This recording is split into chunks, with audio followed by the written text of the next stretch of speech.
here today. So coming from Finland, my role is to be a lead consultant in financial services, regulatory compliance and risks. Interestingly, I've been working with ESG since 2019, one of the biggest regulatory topics in the EU currently. You saw number of abbreviations in earlier presentations outlining the directives and the regulatory push. You can compare this to Basel III, Basel IV, Solvency II if you're from insurance companies. So it's comparable to how to run a bank or how to run an insurance company. And there are 4 main elements which are outlined here. Maybe you have heard about EU taxonomy. That is what is green, what's not, what's included, what's not included, and that's the debate we've seen in the news. Is nuclear power included or not? Is it green or not, and so on. But that is the basis for finance, actually. If it's green, it's good. If it's not, then it's questionable. And a lot of stuff is not good for environment. So that is the basic setup, which is set by taxonomy. So it's very important to understand that the concepts and definitions are now changing. In the financial sector and other sectors as well, I understood that there are energy companies here. We have CSRD, Corporate Sustainability Reporting Directive, coming up in the following years. There, all these listed companies need to disclose what is their climate impact, what is their social impact, what is their governance impact in the future. And that will be a huge challenge. It is about to start 2024. Now we know that it will happen. And there, EU taxonomy-based concepts need to be reported. So you have to have understanding of the concept, and then you have to be able to report that. And some companies, at least whom I've been talking to, are already preparing this and then considering what will be the impact, what systems they need, what solutions, what processes, even what organizations they need. But the element C is the most important or interesting one. Those of you who know regulatory reporting in financial institutions, how massive operation that is. Now we will see Pillar 3 reporting, including CO2. And Pillar 3 reporting is basically about risk reporting. What are the risks of the bank? And that's financial risk, currency risk, bankruptcy risks of their clients, and capital adequacy, so that you have enough capital to cover all the risks. And now there is a new component coming up, CO2. You have to understand your loan portfolio, your exposures, and report CO2 of your exposures. And I'm actually involved in those projects, and it's basically impossible. The data is not there today, and so we have to simulate it. It has to be calculated and estimated. The easiest way for a bank is to call the company who has borrowed money, or the house owner. Ask the house owner, what are your CO2 emissions? And we all know that we don't know CO2 emissions of our houses. But the mortgages are included, and the energy efficiency and CO2 emissions of those mortgages need to be reported to the regulator, so the Financial Supervisory Authority. And this is a massive challenge, and I'm coming from ICT company basically, so it is a data challenge, an ICT system challenge, how to generate that data and how to deliver that to the FSA, Financial Supervisory Authority. And then the last part is Sustainable Financial Disclosure Regulation, which applies to actually mutual funds, financial products, and insurance products as well. So when you are providing wealth management services, or if you go to a bank and want to buy a mutual fund, the investment advisor asks you if you are concerned about climate change. If you say that, yes, I'm really concerned about climate change, then the investment advisor says that, okay, here we have these traditional mutual funds, but here we have these ESG funds. And as you are very concerned about climate change, we can't sell you anything but these ESG mutual funds. But what you think as a private investor is that I want to maximize the profits and revenues and minimize the risk. So the core kind of component of all these elements is that it becomes a part of economic and financial decision making. How much CO2 is produced on every investment decision. And as we have insurance companies here, it is really easy to make this really concrete in the way that if you consider coal plant investment, and then you have renewable energy, let's say wind energy project on the table, and the bank considers to who should I lend to. Based on all this stuff here, the bank will end up providing loans with lower interest rate to the wind energy project. And that is what this regulation aims to do. And coming from CGI, it is really interesting question based on what data? Just a guesswork or what it is. But this is our starting point for our thinking, and these are the main elements. And this applies to insurance companies as well. When you give insurance contracts or policies to a coal-based power plant, you should consider in the future what are the emissions of that contract compared to, let's say, wind energy. And the critical mass is remarkable. Here you can see a list. I will pinpoint here IFRS and Securities Exchange Committee climate disclosure. So the list, actually, Europe is leading the world here. And of course, we can ask them, why is that? Why should we be the leaders? Why should we take the cost? But now the case is such that the US is following suit.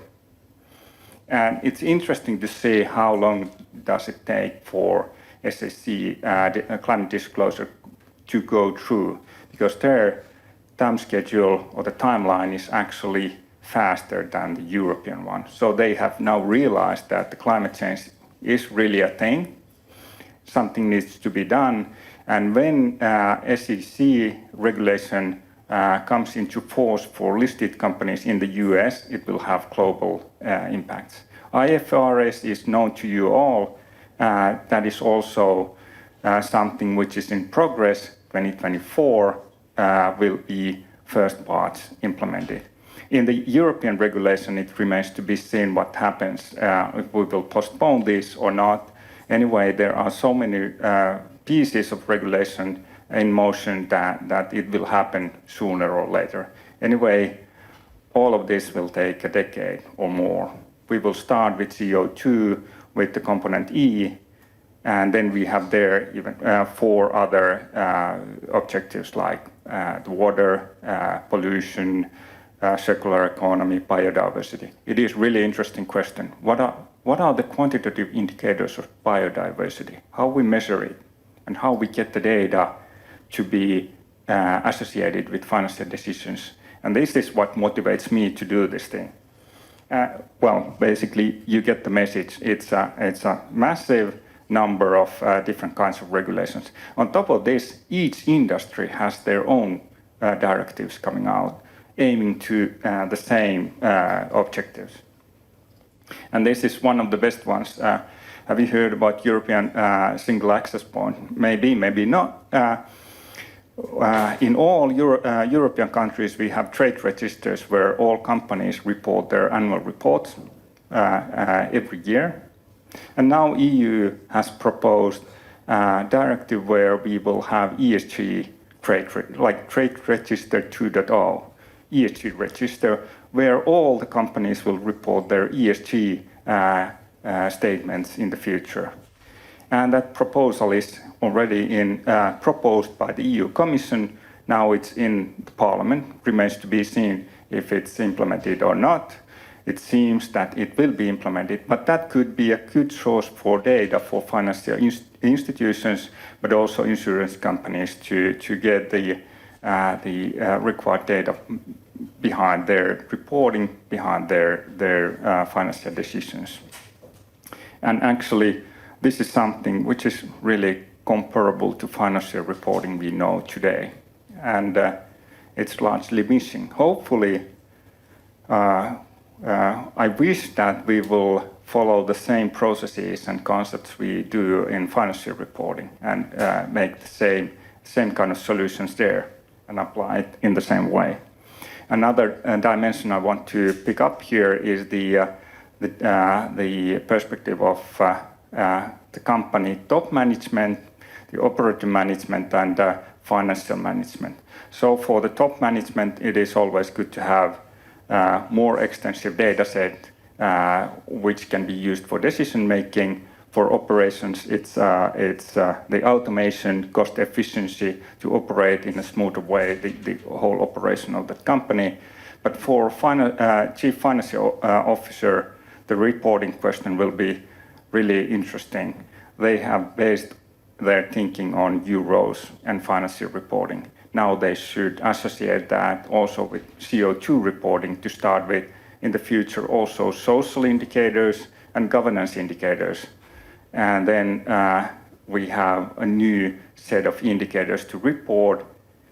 Could that be in the role of CFO, or do we need a new kind of organization for that? It remains to be seen. But yeah, that's the internal dimension. What we have been discussing in CGI and with CGI clients is data hub. So jumping over this is quite straightforward. As you can see here, no one can generate these indicators alone.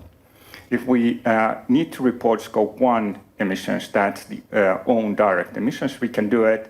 Scope 2 emissions, where energy consumption, electricity consumption, and emissions caused by that will be included. That is something you can't do alone.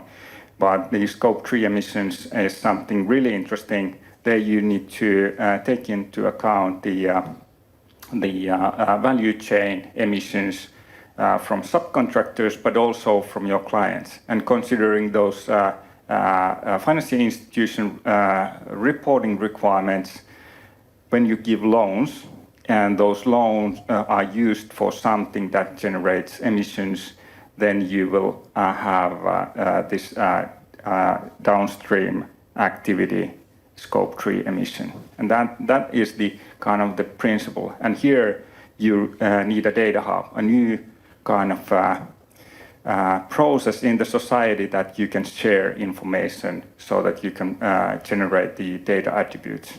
And this is, it's traditional ICT. It is IT system storage, it is integration, it's data exchange, and so on. And on top of that ICT, we need operational setup. So you have to agree the processes and who owns what data and so on. So there's a lot of work to do on that field as well. So how to organize it, who will run it, and the ESAP and Polish government will also establish this trade register 2.0. Who runs that? What are the costs related to that and all that? So the processes and operating models are important as well. But here, this is something we are working actively currently. It is simple as that. You get data in and then you get data out. But the thing here where we focus is exchange data in, so the primary data. If you have a global company that operates in, let's say, 40 countries, and they have electricity bills in all of those 40 countries in their offices, all those electricity bills are different. And it is really difficult to get the kilowatt hours extracted from there. And that is kind of the easiest part of the primary data when it comes to, in the future, biodiversity in all of the countries you are operating in, then it gets really interesting. It's like investigation, research, and it has something to do with natural sciences, how you create data there. But this is economic operation of companies and institutions, so it's totally different thing.